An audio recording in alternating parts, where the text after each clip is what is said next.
글로벌 갭에서는 위생을 어떤 수준으로 요구하고 있을까요? 하나씩 보겠습니다. 먼저 첫 번째, 위험 평가를 실시하라는 것입니다. 위험 평가. 자, 우리가 지금까지 쭉 보아 오셨듯이 여러 이슈에 대해서 위험 평가가 요구가 되고 있어요. 그런데 이제 그 무엇보다도 이 위생에 관해서는 반드시 위험 평가를 해야겠죠. 자, 이 부분은 우리나라 GAP 기준에서도 요구하고 있는 사항입니다. 위해 요소 관리 계획서라는 게 있어요. GAP 농산물 우수관리 인증을 받기 위해서는 생산자들이 그러한 계획서를 작성해서 제출해야 하는데요. 이런 위생관리 계획서 혹은 위생에 있어서의 어떤 위험을 평가하는 절차, 이것이 세워져 있어야 한다라는 것입니다. 자, 다음으로 위험 평가를 하면 그 다음은 뭐겠습니까? 위험 관리죠. 자, 모든 기준이 지금까지 그래 왔어요. 위험 평가를 하면 위험 평가에 기반한 위험 관리가 따라와야 됩니다. 위생 이슈에 있어서도 마찬가지입니다. 위험 평가를 실시했으면 그 농장에서 유니크한 어떤 위해 요소, 위험 요인들이 있을 것입니다. 그러면 그것을 어떻게 관리하면 좋을까 스스로 생각해서 이행하셔야 됩니다. 근데 그냥 하면 되는 게 아니라 기록과 문서를 만들면서 그걸 해야 된다. 이런 내용이 되겠습니다. 그래서 그 절차는 문서화된 상태에서 그게 적용되는 사람에게 배포돼야 돼요. 위생 절차는 이제 기본적으로 또 요구되는 사항들이 있어요. 예를 들어 농장 수확기에 입장하기 전에 손을 씻어야 한다. 이런 것들은 기본적으로 요구되는 사항입니다. 또 뭐가 있냐면은 질병에 걸린 사람, 전염성 질병에 걸렸을 때, 예를 들어 감기나 혹은 플루 이런 것들이 걸렸을 때는 작업에 참여하면 안 되고 작업 관리자에게 이야기하고 거기서부터 벗어나야 합니다. 그 밖에도 뭐 예를 들어 베었다, 뭐 이런 경우에는 이제 이 사람의 신체로부터 어떤 그 물질이 이제 분비되는 거지 않습니까? 이런 것들이 접촉하지 않게 하기 위해서 어떤 조치를 하라. 예를 들어 이게 붕대로 꼼꼼히 막아놓고 한다거나 이런 조치들이 필요한 것입니다. 자, 이러한 위생 절차를 문서화시키고 이것을 관계자에게 배포하는 일이 필요하고요. 보통은 이걸 포스터를 만들어 가지고 아예 크게 써 붙여 놓죠. 그래서 이런 위생 절차 부분에 대해서 작업하는 사람들 외에도 방문자, 뭐 저희 같은 컨설턴트, 전문적인 어떤 서비스 제공업자들, 이런 사람들도 와서 그 절차를 지켜야 하는 것입니다.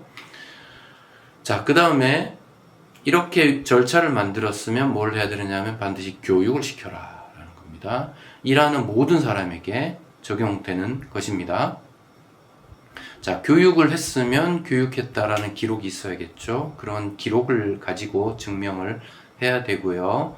이렇게 교육하는 교육 프로그램, 거기에 대한 콘텐츠, 교육 자료, 그 다음에 교육 기록 양식, 이런 전반적인 것들이 준비되어 있어야 하는 것입니다. 자, 그 다음으로 공간의 분리 부분이 있는데요. 우리가 이제 작물을 재배하는 바로 그 농장에서 쉬는 공간은 따로 마련되어 있어야 합니다. 그러니까 이거는 사실은 위생의 문제이기도 하겠지만 그 작업자들에 대한 인권, 복지의 문제이기도 합니다. 그러니까 그늘진 곳에서 쉴 수 있는 공간을 마련해 두는 것.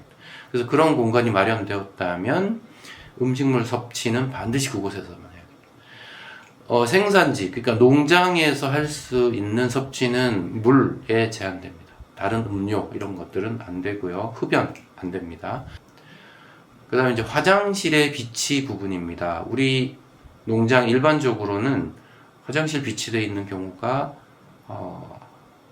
있기도 하지만 대부분 그렇지 않은 경우들을 많이 보게 됩니다. 청소와 유지 관리가 가능한 그러한 재질의, 그러한 강도의 화장실이어야 하고요.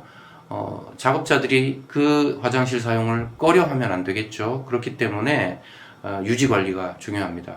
자, 이런 화장실 비치의 문제가 요구사항입니다. 손씻기 시설입니다. 이건 화장실과도 연계가 되는 건데요. 화장실 아니더라도 작업장에 진입하기 전에 손을 씻을 수 있는 그런 장치를 마련해야 됩니다.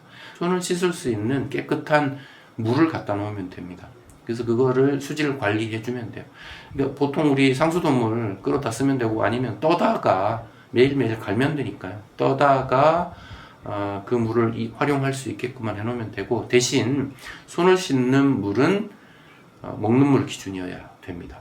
그러한 물을 갖다 놔야 되고요. 만약에 먹는 물 기준의 물을 못 구한다 그러면 사실은 먹는 물 기준 아닌 물, 뭐 생활용수나 뭐 이 정도 수준의 물, 혹은 일반적으로 그 농촌에 가면 개천물로도 할 수가 있겠죠. 뭐 이런 거라도 제공이 돼야 되는데, 이 경우에는 먹는 물로서의 보장이 없기 때문에 추가로 요구되는 사항이 알코올 소독 부분입니다.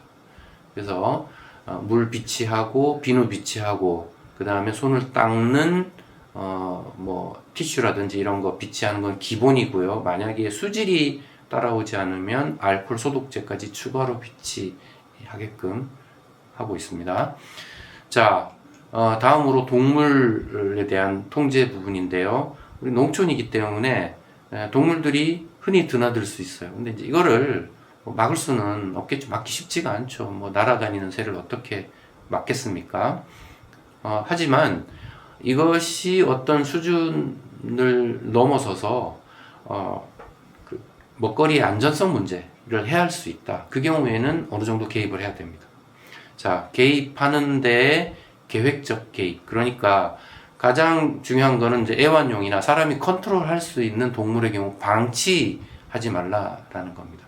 혹은 농장에 개를 키우는 경우들도 많아요. 그러면 그 개를 키움으로 인해서 그것이 식품 안전 위해의 요인이 된다. 그러니까 비위생적 환경의 요인 중에 하나가 개를 키우는 것 때문이다라고 하면 그 경우에는 좀 변화를 시켜야 되겠죠. 그런데 야생동물이 많이 오기 때문에 이 야생동물을 포획해야겠다, 이것이 요구되는 것은 아닙니다. 오히려 야생동물을 어떻게 보호하면서 식품의 안전성을 지켜나갈 것인가, 이런 부분들이 고려돼야 되고, 그래서 야생동물을 이렇게 무단으로 포획하지 않는 그런 걸 조건으로 해서 동물 관리, 동물의 농장 진입의 통제, 이런 부분들을 요구하고 있는 것입니다.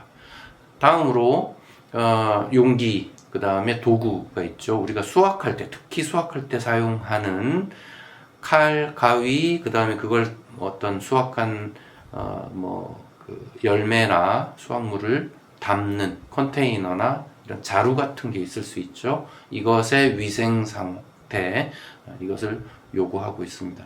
그래서 우리가 주의해야 될 부분은 뭐냐면, 그러한 용기, 특히 이제 플라스틱 컨테이너 같은 경우에 식품을 담는 용기입니다. 농산물은, 수확한 농산물은 식품이죠. 그럼 식품을 담는 그릇인데 이걸 다른 용도로 많이들 사용을 하세요. 그러니까 이게 높은 데 작업을 하기 위해서 발을 딛고 올라가기 위한 그런 도구로 사용을 한다거나, 혹은 뭐 농약이나 뭐 이런 다른 물질들을 그곳에 막 담아두는 용도로 사용한다거나 이래서는 안 됩니다. 이거는 농산물 전용으로 사용을 해야 되고, 그래서 수확하기 전에는 위생 상태를 한번 모니터링하고 문제가 있으면 세척을 한다던가 하는 그런 절차가 있어야 하는 것입니다.